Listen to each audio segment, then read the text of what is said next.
जय श्री राम। आप सभी को आज हम बात करेंगे कि किस प्रकार से आप अपने घरों में नवरात्रि के दिनों में कलश की स्थापना कर सकते हैं। आज मैं आपको बताऊंगी उसकी संपूर्ण विधि। और वैसे भी नवरात्रि के दिनों में सभी को घरों में कलश की स्थापना जरूर करनी चाहिए, क्योंकि यह एक प्रकार से माता का आवाहन होता है, एक माता का स्वरूप होता है जिसकी हम पूजा नवरात्रि के 9 दिनों में करते हैं। इस घड़े के द्वारा जो हम कलश स्थापना करते हैं, इससे हम माता को आमंत्रित करते हैं कि वो आए और नवरात्रि के 9 दिनों तक हमारे घर में विराजमान रहे। साथ में यह अत्यंत ही शुभ होता है। चलिए बात करते हैं कि किस प्रकार से हम घरों में कलश की स्थापना करेंगे। सबसे पहले एक मिट्टी का चौकोर बर्तन लेंगे, चौकोर या फिर खुले मुंह वाला एक बर्तन लेंगे परात जैसा। उसमें थोड़ी सी रेत और मिट्टी मिला के उसमें जौ को बीज देंगे। जौ बीजने के बाद हम अपने पूजा घर में एक चौकी लेंगे। अगर आप लोगों के पास चौकी नहीं है तो आपने ऐसा करना है कि थोड़ा सा आटा चावल का हो या गेहूं का भी चल पड़ेगा। उसके साथ थोड़ी सी हल्दी लेनी है। आपको चौक बनाना है, कुछ शुभ निशान बनाने हैं जैसे कि घरों में हम बनते हैं, वो बना के हमें एक चौक बनानी है। हमारे जो मंदिर की पूर्वोत्तर दिशा है या फिर जहाँ पे आपने भगवान को रखा है उसी के बगल में हम एक चौक तैयार करेंगे। उसके बाद थोड़े से चावल लेकर उस चौक के बीचों बीच में रख देंगे। बाद में जो हमने जौ बीजे हैं जिस पात्र में, उस पात्र को उठाकर श्री गणेशाय नमः गणेश जी का नाम लेंगे और हम उस पात्र को उठा के उस स्थान पे रख देते हैं। कहा जाता है कि कोई भी कार्य करना चाहिए, चाहे शुभ हो चाहे जैसा भी कार्य हो आपका, आपको सबसे पहले गणेश जी का नाम, जो हमारे प्रथम पूज्य भगवान हैं, उनका नाम जरूर लेना चाहिए। उसके बाद हम लेंगे एक मिट्टी का घड़ा। देखिए, अगर आप पीतल या तांबे का भी यूज़ करते हैं कलश के रूप में तो वो भी चल पड़ेगा, लेकिन अगर आप यूज़ करेंगे एक मिट्टी के घड़े का तो वो बहुत ही शुभ रहता है। कोशिश कीजिए कि आप मिट्टी के घड़े का ही उपयोग करें। फिर उस मिट्टी के घड़े को आपको पहले से साफ करके रखना है। मिट्टी या फिर कोई भी पात्र लीजिए जो कलश के समान हो, आपको पहले से उसे स्वच्छ करके साफ पोंछ के सुखा के रखना है। उसके बाद उस घड़े के मुख पे एक पतला सा लाल रंग का धागा या कलावा बांध दीजिए।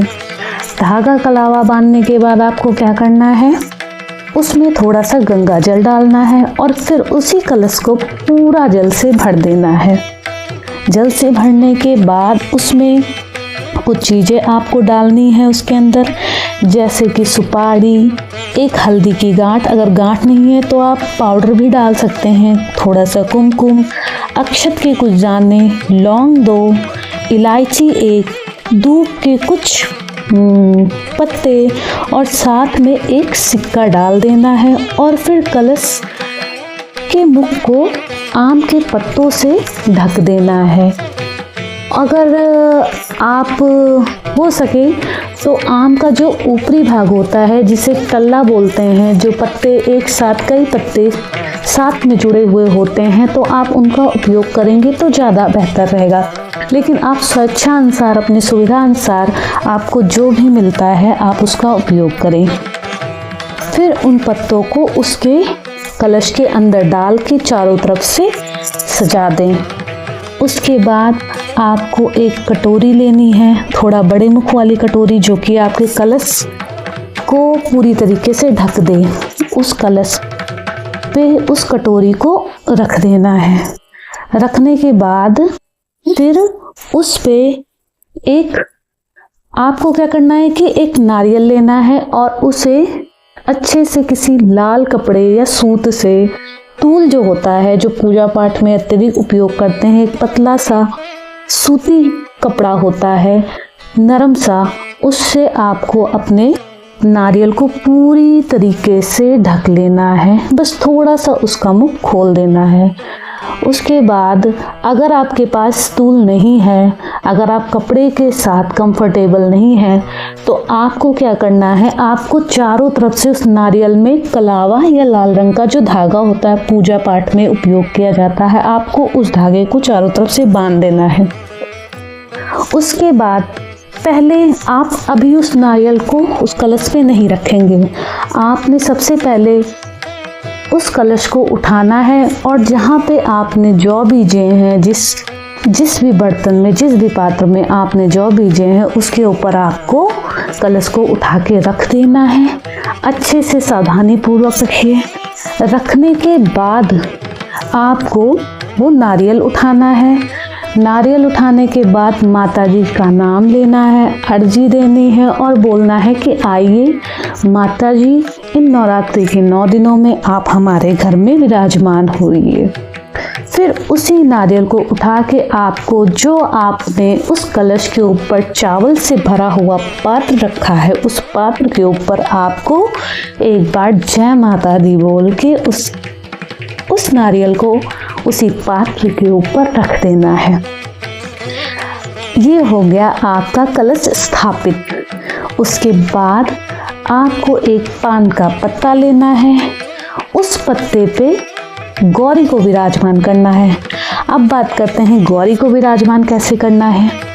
आपने, अगर आप पहले से लोगों के घरों में गौरी जी होती हैं, उनकी प्रतिमा होती है, उनके काफ़ी अच्छी आकृतियाँ होती हैं लोगों के पास, अगर वो हैं तो आप उनको रख सकते हैं उसे ही पान के पत्ते के ऊपर। और अगर आपके पास नहीं है कोई प्रतिमा, तो आपने थोड़ा सा गाय का गोबर लेना है और उसे एक शिवलिंग जैसी पतली पतली आकृति, एक पहाड़ के स्वरूप में एक आकृति, या फिर अपनी सुविधा के अनुसार जैसे भी आपके घरों में होती हैं गौरी, उस प्रकार से आप उनका थोड़ा सा स्वरूप तैयार कीजिए उसी गाय के गोबर से। और साथ में एक बगल में उनके उसी पान के पत्ते पे एक सुपारी भी रख दीजिए। इस प्रकार आपकी गौरी जी और वो जो सुपारी आपने उस गौरी जी के बगल में रखी है, वो आपके गणेश जी दोनों ही उस पान के पत्ते में विराजमान हो जाएंगे। फिर वो पान का पत्ता आपको उसी कलश के साइड में रख देना है। फिर एक अखंड ज्योत जलानी है, घी की जलाइए या फिर तिल के तेल की जलाइए। आप अपनी स्वेच्छा के अनुसार जो आपके पास उपलब्ध हो, एक अखंड ज्योति उस दीपक को जला के आप उसी कलश के पास रखिए और हाथ जोड़ के उनसे प्रार्थना करिए कि माता, जो भी भूल चूक हुई, जो भी कमियां हुई, जो भी त्रुटि हुई, आप हमें माफ़ कीजिए और इस पूजा को स्वीकार कीजिए।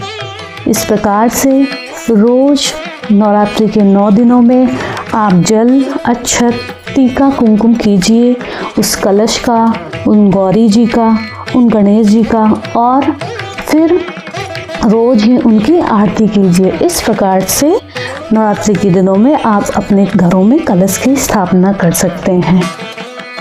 जय माता की।